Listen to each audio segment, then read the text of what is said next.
दसियों बीसियों पाकिस्तानियों की बग़ैर वीज़ा के ग्रीस में दाखिल होने की कोशिश और उसके बाद देखें क्या हुआ एक इंतहाई अजीब वाक़या जिसके मुताबिक 381 माइग्रेंट्स जो कि एक तुर्किश कार्गो शिप पे सवार थे, उन्होंने ग्रीस के ओपन वाटर्स में दाखिल होने की कोशिश की। ये कार्गो शिप ब्रोकन डाउन हो गया था ओपन वाटर्स में क्रेते के मकाम पर, जिसके बाद ग्रीस की कोस्ट गार्ड्स ने इसको टो किया अपने बड़े शिप के साथ और इसको कोस आइलैंड पे ले आए।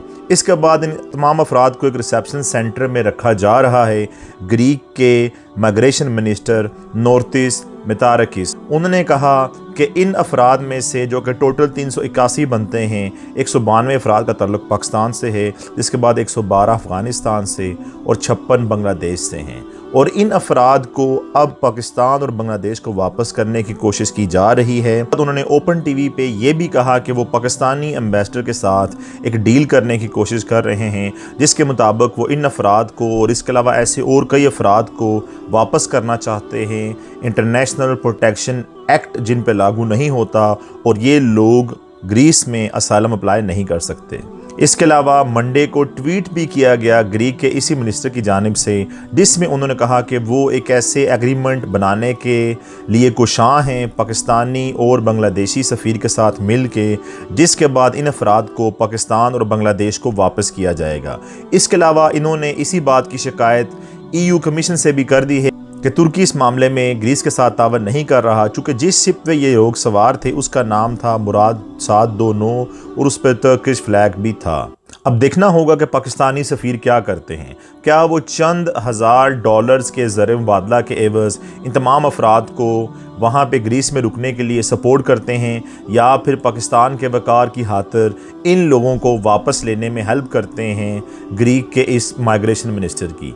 आप लोगों के लिए इस तमाम स्टोरी में एक बहुत बड़ा सबक भी नहा है, वो ये है कि अगर आप लोग कभी भी इलीगली किसी भी कंट्री में दाखिल होने की कोशिश करेंगे तो ये कोई आसान काम नहीं है। हर बंदे को सक्सेस नहीं मिलती। इन लोगों की तरह जिन्होंने अपनी जान जोखों में डाली और 381 अफराद के साथ सवार हो के तुर्की से ओपन समंदर में दाखिल हो के एक आम कार्गो शिप के थ्रू ग्रीस में दाखिल होने की कोशिश की, अपनी जान जोखों में डाली। बहुत से अफराद इन्हीं की तरह हर साल मर भी जाते हैं और उसके बावजूद ग्रीस इन्हें अपने पास रखने के लिए तैयार नहीं है, बल्कि फुली एफर्ट्स कर रहा है कि वो किस तरीके से इन्हें वापस करे। अब पुराने दौर ख़त्म हो चुके। पहले जो ये तमाम रूट्स बहुत मशहूर हुआ करते थे, मुश्किल हो चुके हैं। स्पेशली पाकिस्तानियों के लिए असाइलम अप्लाई करना और उसके अलावा ऐसे रूट अपनाना फ्यूचर में ना सिर्फ जानी तौर पर नुकसानदेह हो सकता है, बल्कि वक़्त और पैसे का ज़िया भी बनेगा। आप लोगों से एक रिक्वेस्ट है कि तमाम रूट्स इस्तेमाल मत करें। कोशिश करें किसी लीगल तरीके से बाहर के ममालिक में जाने की। अगर आप लोग रिक्वायरमेंट्स पूरी नहीं कर सकते तो रिक्वायरमेंट्स पूरी करने की कोशिश करें। ऐसे आप लोग ना सिर्फ अपनी जान जोखों में डालते हैं, बल्कि अपने मुल्क की इज़्ज़त भी दांव पे लगाते हैं। अपना बहुत सा याद रखें, सेफ़ रहें, लीगल रास्ते अपनाएं, लीगल इमिग्रेशन का रास्ता अपनाएं। अगले वक्त तक के लिए अल्लाह हाफ़िज़ नासिर।